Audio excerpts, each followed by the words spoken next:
Hello students, welcome everyone. আমরা দশম শ্রেণীর এর আগে আয়তঘন চ্যাপ্টার কমপ্লিট করেছি। তারপর লম্ববৃত্তাকার শঙ্কুর মানে পরিমিতির যে পার্টটা, পরিমিতির পার্টের আয়তঘন প্রথমে আছে, সেটা কমপ্লিট করে নিয়েছি। লম্ববৃত্তাকার শঙ্কু হয়ে গেছে। আমরা গোলক শুরু করবো আজকে, ঠিক আছে? দেখো, গোলক বলতে আমরা বৃত্ত যেটা বুঝি, বৃত্ত হচ্ছে একটা সামতলিক চিত্র, কিন্তু গোলক একটা সামতলিক চিত্র নয়। একটা অর্ধগোলাকৃতি চাকতিকে নিয়ে যদি আমরা অর্ধগোলাকৃতি, তাহলে গোলকের ক্ষেত্রে আমরা কীভাবে বলবো? দেখো, গোলক দশম শ্রেণী, কোষে দেখি 12-এ পড়ছে, কোষে দেখি 12, ঠিক আছে? এবার আমরা একটা অর্ধগোলাকার চাকতির ব্যাসকে নিয়ে যদি ঘোরাতে থাকি, তাহলে যে ঘনবস্তু তৈরি হবে, অর্ধগোলাকার চাকতির ব্যাসটাকে নিয়ে যদি ক্রমাগত ঘোরাতে থাকি, যে ঘনবস্তু তৈরি হবে, ঠিক আছে? অর্ধগোলাকার চাকতির ব্যাসকে অক্ষ করে, অর্ধগোলাকার চাকতির ব্যাসকে অক্ষ করে চাকতিটি ঘোরাতে থাকলে যে বলের মতো দেখতে ঘনবস্তু তৈরি হবে, হ্যাঁ, যে বলের মতো দেখতে ঘনবস্তু তৈরি হবে, তাকে আমরা গোলক বলবো। এখানে আমরা যে চামড়ার বল, যে বলে ক্রিকেট খেলা হয়, সেটাকে আমরা গোলক হিসেবে ধরতে পারি। যে ফুটবল, সেটাকে আমরা গোলক হিসেবে ধরতে পারি। হ্যাঁ, আচ্ছা, তাহলে এবার গোলকের ক্ষেত্রে, গোলকের মনে রাখবে, গোলকের একটিই তল এবং সেটি বক্রতল, গোলকে কোনো সমতল নেই। হ্যাঁ, আচ্ছা, এবার গোলকের বিভিন্ন অঙ্ক করার জন্য কিছু ফর্মুলা, কিছু সূত্র মনে রাখতে হবে। গোলকের যে সূত্রগুলো পড়ছে, গোলকের ব্যাসার্ধ মনে রাখবে, যে গোলকের ব্যাসার্ধ যদি হয়, ব্যাসার্ধ যদি আর একক হয়ে যায়, হ্যাঁ, গোলকের ব্যাসার্ধ যদি আর একক হয়ে যায়, তাহলে সেক্ষেত্রে গোলকের সমগ্রতলের ক্ষেত্রফল কী হবে? গোলকের সমগ্রতলের ক্ষেত্রফল হবে, গোলকের সমগ্রতলের ক্ষেত্রফল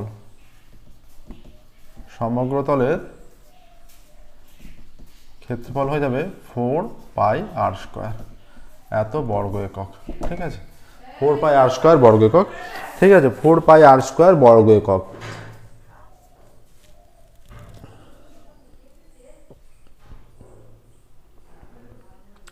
এবার 4πr² বর্গ একক হয়ে গেল।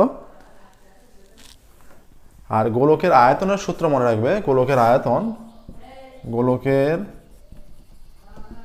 আয়তন যেটা হয়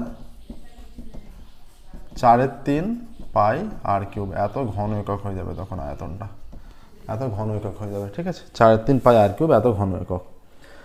আচ্ছা,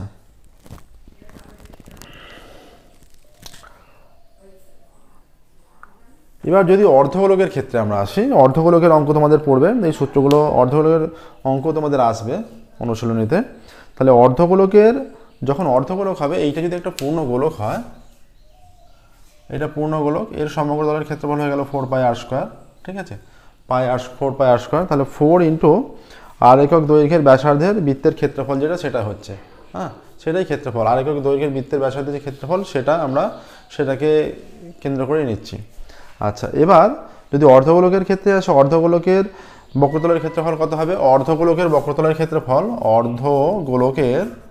অর্ধগোলকের বক্রতলের ক্ষেত্রফল। তাহলে এইটা যদি পূর্ণগোলক হয়, এটা পূর্ণগোলক হলে এইটা অর্ধগোলক হয়ে যাচ্ছে। তার মানে এই পুরোটার হচ্ছে 4πr², তার অর্ধেক নিলে, মানে এখান থেকে এই পার্টটা, এটা হচ্ছে তার অর্ধেক, এই 2πr² হয়ে যাচ্ছে। এখানে যে এক্সট্রা জিনিসটা থাকছে, সেই এক্সট্রা জিনিসটা হচ্ছে এইখানের অংশটা, এই অংশটা কিন্তু এতে নেই, কিন্তু যেহেতু অর্ধগোলকের ক্ষেত্রে এই অংশটা থাকছে, তাহলে এই ক্ষেত্রফলটা নিতে হবে। তাহলে এই ক্ষেত্রফলটা কত? πr², এত বর্গ একক, ঠিক আছে? এটা πr², এটা অর্ধগোলকের বক্রতলের ক্ষেত্রফল। তাহলে অর্ধগোলকের বক্রতলের ক্ষেত্রফল, এবার যখন এখানে কখন হবে, এইটা যদি নিরেট হয়ে যায়, তখন এই কন্ডিশনটা আসবে, এইটা নিরেট। কারণ একটা যখন নিরেট, এইটা পুরোটা নিরেট, তাহলে এইটা একটা কল্পনা করে দেখো, একটা বলের ওপর যদি তুমি উপর অংশটা কেটে নাও, এটা যদি সম্পূর্ণ নিরেট হয় বা অন্য কোনো কিছু হয়, সম্পূর্ণ নিরেট হয়, তাহলে এর উপর অংশটাও একটা গোলক আকৃতি থাকবে, উপর অংশটা একটা গোলক আকৃতিরই হচ্ছে। এটা বোঝানোর জন্য আমরা চিত্রটা এইরকম নিয়েছি। এই অর্ধেকটা যদি নাও, এর উপর অংশটা একটা গোলক আকৃতি থাকবে, তাহলে এইটার ক্ষেত্রফল πr², তখন এটা 3πr² হয়ে যাবে, এত বর্গ একক হয়ে যাবে, ঠিক আছে? 3πr², এটা নিরেট যদি হয়ে যায়, নিরেট লিখে। আর যদি নিরেট না হয়, খেয়াল রাখবে যে অঙ্কে কি বলছে, মানে কোন বিষয়ের উপর বলছে, সেটা কীরকম, তার উপর ভিত্তি করে হবে। যদি নিরেট না হয় তাহলে নিরেট না হলে অর্ধগোলকের বক্রতলের ক্ষেত্রফল তখন 2πr² হয়ে যাবে, এত বর্গ একক, নিরেট যদি না হয়। ঠিক আছে, তাহলে নিরেট অর্ধগোলকের সমগ্রতলের ক্ষেত্রফল, এটা আমরা সমগ্রতলের ক্ষেত্রফল বলবো। তাহলে নিরেট অর্ধগোলকের সমগ্রতলের ক্ষেত্রফল, নিরেট অর্ধগোলকের এটা সম্পূর্ণটা নিলে সমগ্রতলের ক্ষেত্রফল হয়ে যাচ্ছে। নিরেট অর্ধগোলকের সমগ্রতলের ক্ষেত্রফল, সমগ্র তলের ক্ষেত্রফল, নিরেট অর্ধগোলকের সমগ্রতলের ক্ষেত্রফল হয়ে যাচ্ছে 3πr² বর্গ একক। তাহলে দেখো গোলকের আয়তন হলো 4/3πr³ ঘন একক। হ্যাঁ, আচ্ছা, গোলকের বক্রতলের বা সমগ্রতলের ক্ষেত্রফল 4πr² হয়ে যাচ্ছে। আচ্ছা, এবার দেখো এই সূত্রগুলো আমাদের এলো। এবার যদি অর্ধগোলকের আয়তন বলে দেয়, অর্ধগোলকের আয়তন কত হবে? অর্ধগোলকের আয়তনের ক্ষেত্রে অর্ধগোলকের আয়তন, এখানে ওই রকম কিছু কন্ডিশন আসবে না, মানে পূর্ণ গোলকের যা আয়তন অর্ধগোলকের আয়তন তার অর্ধেক হয়ে যাবে, মানে 2/3, এটা 4/3 ছিল, অর্ধগোলক যেহেতু 2 দিয়ে ভাগ করলে 2/3πr³ এত ঘন একক হয়ে যাচ্ছে, 2/3πr³ ঘন একক হয়ে যাচ্ছে, এইটা আসছে 2/3πr³ এত ঘন একক।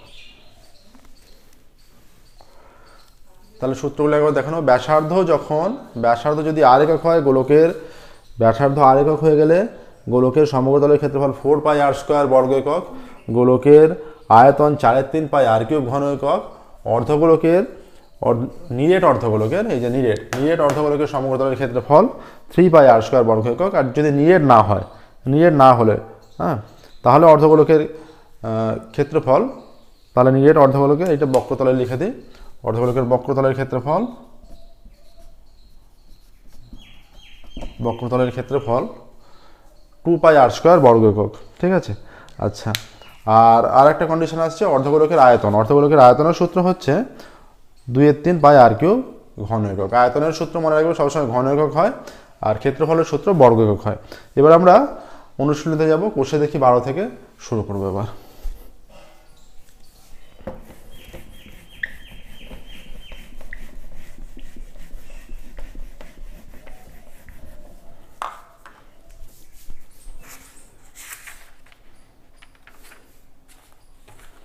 এবার দেখো প্রথম অঙ্ক যেটা বলে দিয়েছে যে একটি গোলকের ব্যাসার্ধের দৈর্ঘ্য 10.5 সেমি হলে সমগ্রতলের ক্ষেত্রফল হিসেব করে লিখি।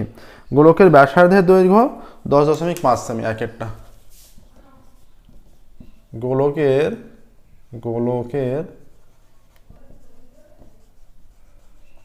ব্যাসার্ধ সমান 10.5 সেমি। ঠিক আছে, গোলকের ব্যাসার্ধ সমান 10.5 সেমি। অতএব সমগ্রতলের ক্ষেত্রফল, সমগ্র তলের ক্ষেত্রফল ইজ ইকুয়াল টু 4π, এর মান 22/7 r², মানে এটা 10.5 তার স্কোয়ার, এত বর্গ সেমিতে আছে, এত বর্গ সেমি।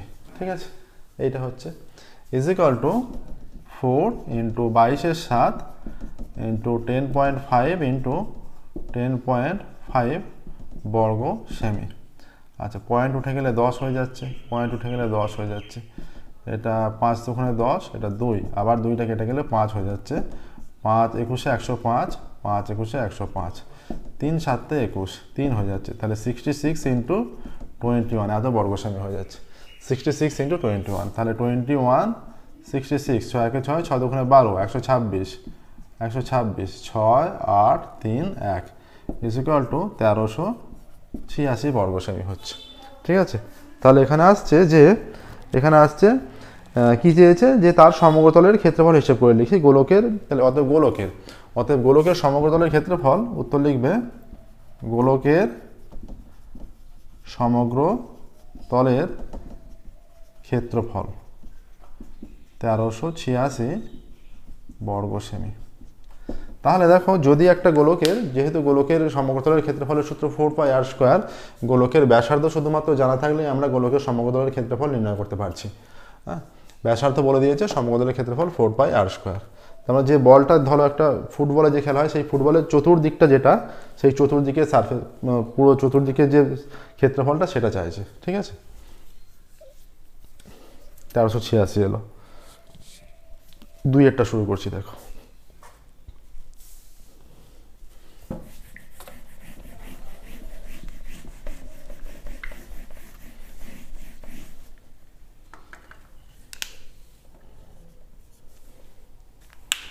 দুইয়ে কি আছে, একটি চামড়ার বল তৈরি করতে প্রতি বর্গ সেমি 17.50 টাকা হিসাবে 431.20 টাকা লেগেছে। বলটির ব্যাসের দৈর্ঘ্য হিসেব করে দে।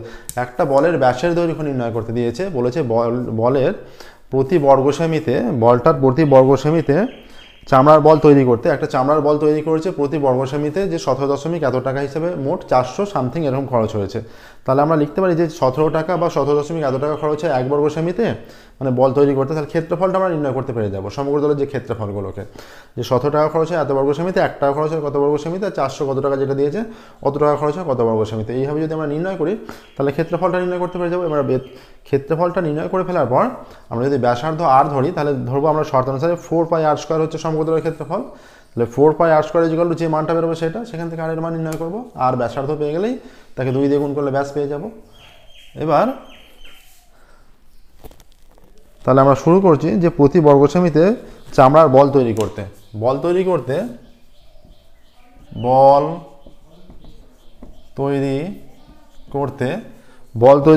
17.50 টাকা খরচ হয়। 17.50 টাকা খরচ হয় 1 বর্গ সেমিতে। 1 টাকা খরচ হয় 1/17.50 বর্গ সেমিতে। হ্যাঁ, আর একটা কি বলে দিয়েছে, 431.20, 431.20 টাকা খরচ হয়, এখানে হয়ে যাচ্ছে 431.20, 17.50, দশমিক উঠে গেল, দশমিকের জন্য 1 0 0, এই দশমিক উঠে গেল 1 0 0, এত বর্গ সেমিতে। 100 100 কেটে গেল, এই 0 এই 0 কাটলাম। ঠিক আছে, তাহলে 431 এই মানটা আসছে আমাদের, যে মানটা আসছে আমরা এই আকারে রেখে দিতে পারি। ঠিক আছে, তাহলে ইকুয়াল টু আমরা এই আকারেই রেখে দিচ্ছি, 4312/175 এত বর্গ সেমি। আমরা ধরছি এখানে কি নির্ণয় করতে দিয়েছে, গোলকের ব্যাসার্ধ। এইটা যেটা আমাদের এলো সমগ্রতলের ক্ষেত্রফল, এটা আমাদের এলো সমগ্রতলের ক্ষেত্রফল চলে এলো। আচ্ছা, ধরি গোলকের ব্যাসার্ধ,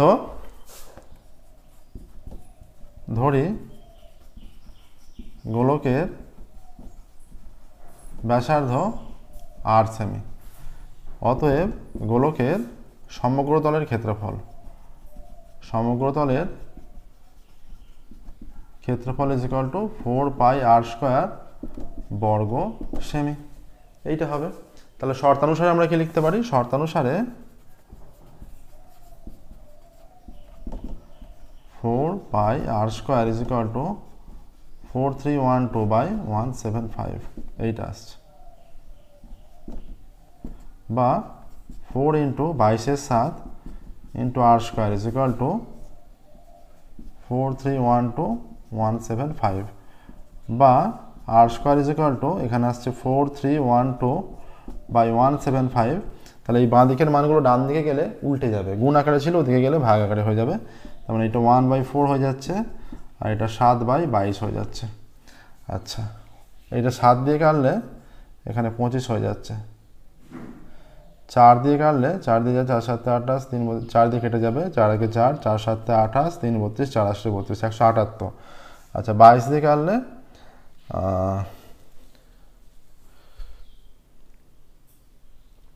11 দিয়ে হলে 11 ওখানে 22।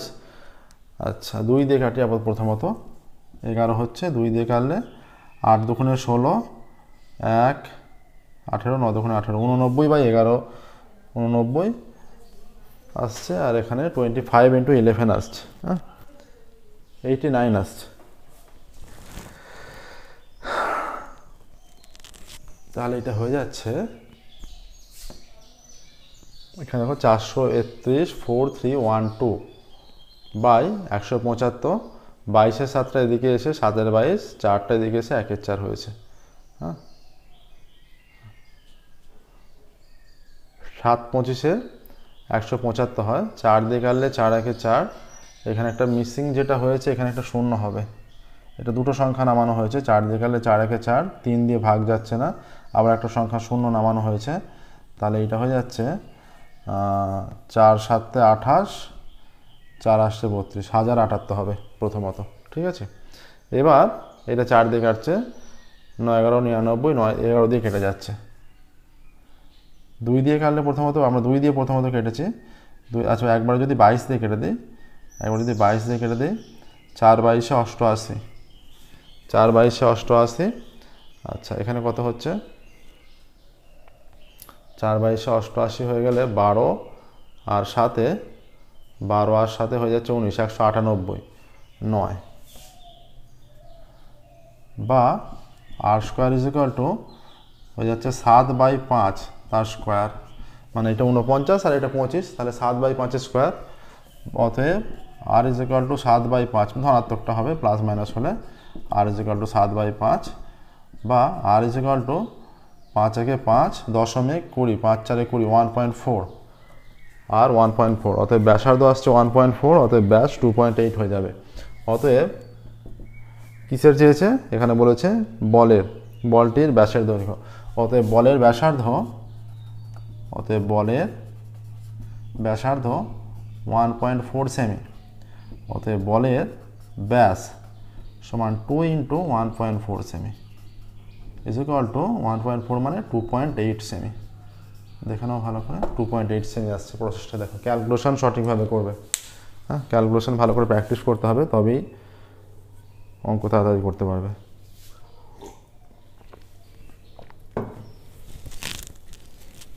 তিনি একটা শুরু করবো, দেখো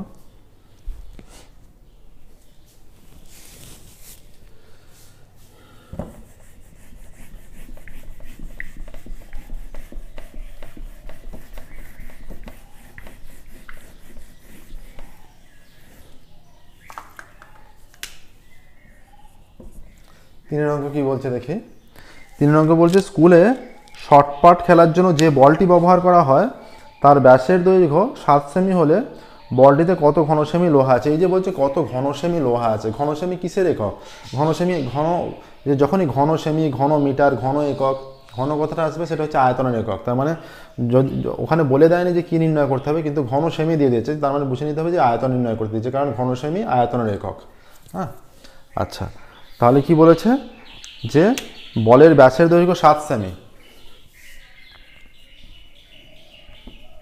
বলের ব্যাস সমান 7 সেমি, অতএব বলের ব্যাসার্ধ সমান 7/2 সেমি। ঠিক আছে, বলের ব্যাস 7 সেমি, বলের ব্যাসার্ধ 7/2 সেমি। তাহলে অতএব আয়তন কত, অতএব বলের আয়তন সমান 4-এর 3, পায়ের মান 22-এর 7, আর কিউব মানে 7/2 তার কিউব, এত ঘন সেমি, সমান 4-এর 3 ইন্টু 22-এর 7 ইন্টু 7/2, 7/2, 7/2 ঘন সেমি। ঠিক আছে, কিউব আছে সেই জন্য 3 বার হয়ে গেল। এবার এইটা 4কে কাটছি 2 দিয়ে, 2 থাকলো, আবার 2 একটা কেটে গেল। আচ্ছা 7 7 কেটে গেল, এই 2টা 11 হয়ে গেল, তাহলে হয়ে যাচ্ছে 7 11 77, 77 আর 7 দিয়ে 7 7 49-এর 9 হায় থাকে 4, 7 7 49 আর 4 53/3 এত। তাহলে পূর্ণ আকারে প্রকাশ করলে 3 1-এ 3, 2 23, 3 7-এ 21, 2 29, 3 9 27, 2-এর 3 এত ঘন সেমি হচ্ছে। 179.2-3, 179/2-3 হচ্ছে। তাহলে বলটিতে এত ঘন সেমি লোহা আছে, অতএব বলটিতে 179/2/3 এত ঘন সেমি লোহা আছে। ঠিক আছে, এইরকম তাহলে যদি সরাসরি বলে না দেয় যে আয়তন নির্ণয় করো কি ক্ষেত্রফল নির্ণয় করো, তাহলে কোন একক চেয়েছে তার একক দেখে বুঝে নিতে হবে যে কী নির্ণয় করতে হবে। হ্যাঁ, এবার 4-এরটা শুরু করব।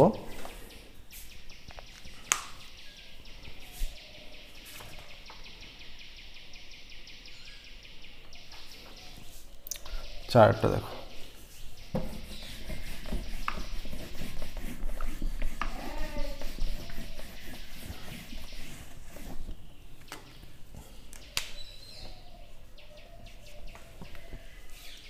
চারটা কি বলেছে, 28 সেমি দৈর্ঘ্যের ব্যাস বিশিষ্ট একটি নিরেট গোলক জলে সম্পূর্ণভাবে নিমজ্জিত করলে যে পরিমাণ জল অপসারিত করবে তা নির্ণয় করি। যে কোনো ধরো চৌবাচ্চায় বা কোনো পাত্রে তোমরা খেয়াল করে থাকবে কোনো কিছু ডোবালে তার সময়তন অপসারিত হয়, মানে কিছু ডোবালেই জলের যে সম্পূর্ণরূপে পূর্ণ থাকলে জল উপচে পড়ছে, বা সম্পূর্ণরূপে পূর্ণ না থাকলে মানে ওপর দিকে উঠে যাচ্ছে জলতল, এইরকম হচ্ছে, কারণ তার সময়তন জল অপসারিত হবে।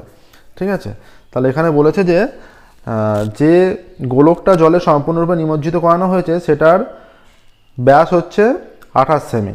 এবার যে পরিমাণ জল অপসারিত করবে সেটা নির্ণয় করতে হবে। যে পরিমাণ জল অপসারিত, যে কতটা জল অপসারিত করবে তার আয়তনের সমান জল অপসারিত করবে, আয়তনের সমান জল অপসারিত করবে। এখানে ক্ষেত্রফল কাজে লাগবে না, তাই আয়তন নির্ণয় করতে হবে। এখানে বলে দেয়নি, কিন্তু বলেছে যে পরিমাণ জল অপসারিত করবে সেটা বুঝতে হবে। ঠিক আছে, তাহলে যে পরিমাণ জল অপসারিত মানে তার আয়তনের সমান জল অপসারিত, এটা তোমরা সূত্রে পড়েছো, ফিজিক্যাল সায়েন্সে ছিল।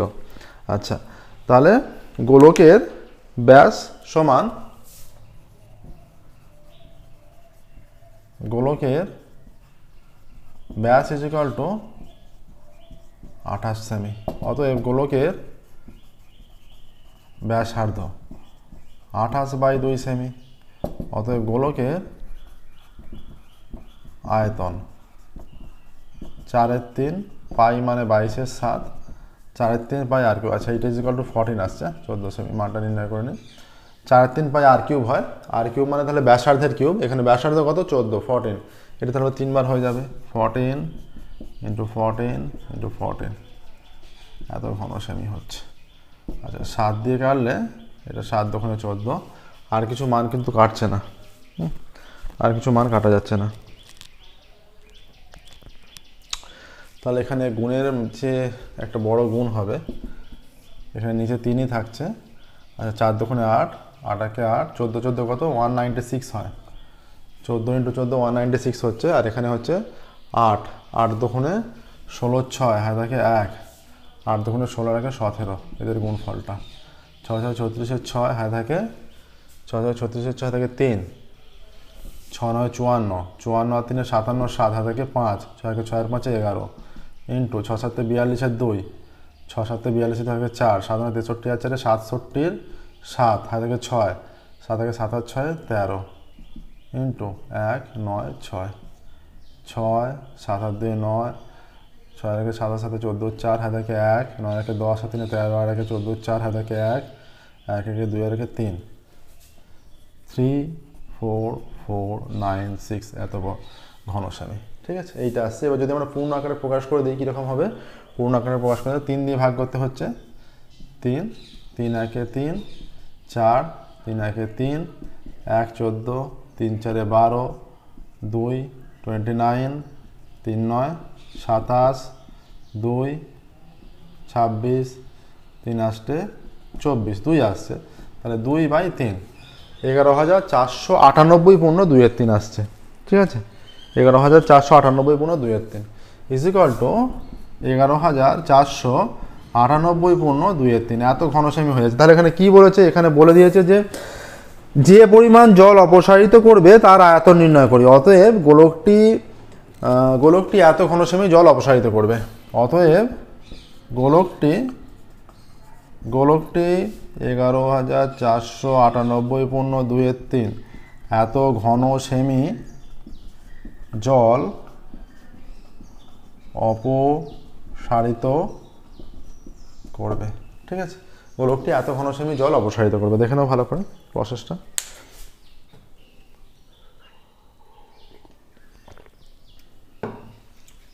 তাহলে অঙ্কগুলো করতে হলে ভালো ক্যালকুলেশন আছে, ক্যালকুলেশনগুলো ভালো করে রপ্ত করতে হবে। হ্যাঁ, এবার দেখো এটা হয়ে গেল 4-এর অঙ্ক। এবার 5-এর অঙ্ক শুরু করছি।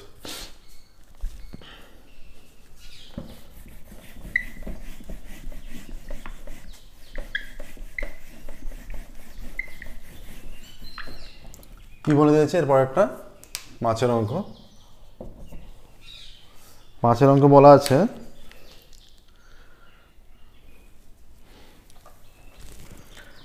কোনো গোলাকার গ্যাস বেলুন ফোলাবার সময় তার ব্যাসার্ধের দৈর্ঘ্য 7 সেমি থেকে 21 সেমি হলে গোলকটির পূর্বের ও পরের ক্ষেত্রফলের অনুপাত নির্ণয় করি। তাহলে পূর্বের সঙ্গে পরের ক্ষেত্রফলের অনুপাত নির্ণয় করতে বলেছে।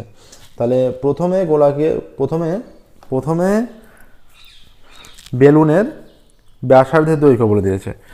প্রথমে বেলুনের ব্যাসার্ধ 7 সেমি প্রথম ক্ষেত্রে বেলুনের ব্যাসার্ধ সমান 7 সেমি, ঠিক আছে। তাহলে তখন ক্ষেত্রফল কত? তখন বেলুনের সমগ্র তলের ক্ষেত্রফল, অতএব প্রথম ক্ষেত্রে বেলুনের সমগ্র তলের ক্ষেত্রফল সমান 4πr² হবে। 4 × 22/7 × r² মানে 7², এত বর্গ সেমি। এখানে যেহেতু অনুপাত চেয়েছে আমরা ক্যালকুলেশন করছি না, কারণ অনুপাত নির্ণয় করার সময় যেহেতু মানগুলো আমরা পাবো, জাস্ট অনুপাত নির্ণয় করার সময় মানগুলো ছড়িয়ে দেবো, তাহলেই আমাদের অনুপাত চলে আসবে। এবার মানে অনুপাতটা সরল আকারে ছোটো আকারে হয়ে যাবে। এবার দ্বিতীয় ক্ষেত্রে কি হয়েছে, যে ব্যাসার্ধ বেড়ে হচ্ছে 21 সেমি, পরে ব্যাসার্ধ বেড়ে হয় 21 সেমি হচ্ছে। অতএব পরের ক্ষেত্রে বেলুনের ক্ষেত্রফল, বেলুনের সমগ্র তলের ক্ষেত্রফল সমান 4πr², 4/7 r² মানে 21², এত বর্গ সেমি হয়ে যাচ্ছে। এইটা সেকেন্ড কন্ডিশনে এইটা আসছে। এটা একটা ব্র্যাকেট করে দিই। এবার কি বলেছে, যে বেলুনটির পূর্বের ও পরের সমগ্র তলের ক্ষেত্রফলের অনুপাত নির্ণয় করি। তাহলে অনুপাতটা কি হবে, মানে এইটা ইসটু এইটা। অতএব বেলুনের পূর্বের ও পরের সমগ্র তলের ক্ষেত্রফলের অনুপাত সমান বেলুনের পূর্বের ও পরের সমগ্র তলের ক্ষেত্রফলের অনুপাত = এইটা ইসটু এইটা। এখানে আছে 4 × 22/7 × 7² ইসটু 4 × 22/7 × 21²। তাহলে আমরা উভয় দিক দিয়ে 4π তুলে দিচ্ছি। 4π তুলে দিলে এখানে পড়ে থাকছে 7 × 7 ইসটু 21 × 21। তাহলে 7 দিয়ে ভাগ করলে এটা 1 হয়ে যাচ্ছে। উভয় দিকে আমরা 7 দিয়ে ভাগ করছি, এখানে 1 × 1 হয়ে যাচ্ছে, এটা 3 × 3 হয়ে যাচ্ছে, = 1:9 হয়ে যাচ্ছে। 1:9, ঠিক আছে। তাহলে বেলুনের পূর্বের ও পরের সমগ্র তলের ক্ষেত্রফলের অনুপাত 1:9। অতএব বেলুনের পূর্বের ও পরের সমগ্র তলের ক্ষেত্রফলের অনুপাত = 1:9। এইটা আছে, দেখো সমগ্র তলের ক্ষেত্রফলের অনুপাত 1:9 আসছে।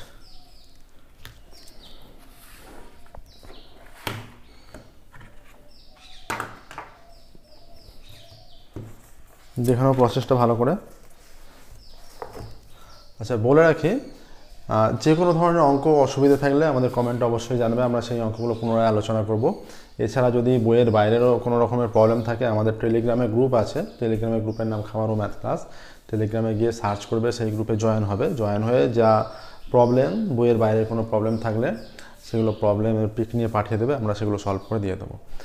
আর এই যে সমস্ত অঙ্কগুলো হচ্ছে তোমাদের মাধ্যমিক পরীক্ষার জন্য, কিন্তু যে 3, 4, 5 নম্বরের অঙ্ক থাকে, এই দীর্ঘ অঙ্কের জন্য 90 নম্বরে তোমরা রিটেন পরীক্ষা দেবে, সেখানে 54 নম্বরের যে বড় কোশ্চেন থাকে, 36 নম্বর ছোট কোশ্চেন থাকে। তাহলে ওই যে 54 নম্বর বড় কোশ্চেন, তার জন্য কিন্তু বইয়ের অঙ্কগুলোই 3, 4, 5 নম্বরের যে অঙ্কগুলো থাকে সর্বাধিক 5 থাকে। আচ্ছা, 1, 2 নম্বরের জন্য শর্ট কোশ্চেন, সেগুলো টেস্ট পেপার বেশি বেশি করে প্র্যাকটিস করতে হবে এবং বইয়ের শর্ট কোশ্চেনও প্র্যাকটিস করতে হবে। কিন্তু বড় কোশ্চেনের জন্য বইয়ের অঙ্কগুলো খুব ভালো করে কনসেপ্ট ক্লিয়ার করে প্র্যাকটিস করলেই কিন্তু সেই 54 নম্বরের জন্য যথেষ্ট। হ্যাঁ, তাহলে বইয়ের অঙ্কগুলো খুব ভালো করে প্র্যাকটিস করতে থাকবে, প্রত্যেকটা অঙ্ক যে করানো হচ্ছে সেগুলো খুব ভালো করে প্র্যাকটিস করতে থাকবে। আজকের ক্লাস এখানে 5 পর্যন্ত হলো গোলকের, এই পর্যন্ত স্টপ রাখছি। আমরা পরবর্তী ক্লাসে 6 থেকে শুরু করব। Okay, thank you very much everyone.